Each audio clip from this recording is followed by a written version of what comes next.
Hey, this is Dr. Tang with What'sYourObsession.com, and today I'm looking over the Dark Horse Reaper Replica from Mass Effect. Now, this particular replica is Sovereign. He was the Reaper from the very first game, and the scene where you find out what the Reapers are and what they're doing. You know, that conversation back and forth, which I'm not going to spoil for those of you who haven't played the game, but that conversation still sticks in my mind as one of the key gaming scenes of this generation. Just absolutely masterfully done. So when I found out that Dark Horse was making a Reaper replica, I was all over it. I saw the prototype. I can't remember at which convention, but when I saw it, I was blown away, and I pre-ordered it as soon as it was available online. It sold out soon thereafter, so I was glad I did. Now, Dark Horse has done other replicas before, but they're really small scale. There's mainly a bunch of Normandies, and they're just like different colors, silver. I think they had like a gold one or a bronze one, and just some other ones. They had the various different Normandies. Now they're doing a larger scale one as well. But in terms of this Reaper, I wasn't sure how well it would come out, because the Reaper is the base. There's a lot going on there.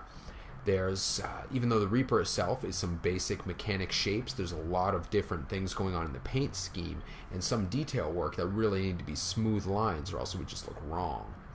That, and with how questionable some Mass Effect merchandise has been, it's kind of a crapshoot whether you're going to get an actual good licensed Mass Effect product. So boy, was I ever happy when it arrived at my door. I opened it up.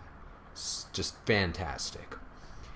Now, going over the Reaper, looking at all the different detail areas, you can see that there's just a ton of detail work going on. There's a lot of like little indented areas on the front, just in the parts that are deeper than the rest. There's so much line work, and for the most part, it is very good. There are some parts of the line work isn't quite precise, but you know, it's a factory product. You have to expect some minor errors, and at any normal viewing distance, you will not see it. Now, I can't speak for anyone else's statues. This is just the one I'm looking at. But yeah, line work, very well done. And there are all sorts of little mechanical details going on, in terms of like the back of the legs, all the different paint. And really, it's the paint that's the most impressive part. They do a lot of gradient work. There's purples that fade into blues. There's all sorts of nice detail work to simulate lights in terms of very dark areas, and then you've got the very light, bright areas. Some of them, like the engines with just a little bit of glow. The metallics looks good in general. Now, I will say, I haven't played the first game in a while, so I don't know if the blues going into purples is accurate. It's a very cool effect. I just can't remember if it's the right one or not. The base, I really enjoy it, what they've done with the detail work, all the destroyed buildings, and how the Reaper plugs in, which is just the points of the Reaper's legs go in and fit snugly in there. But I am a bit puzzled by the paint choices. Like, it's a cool effect, the just destroyed grays, and you can see that there's variation in the gray as well. There's a lot of darker and lighter gray areas.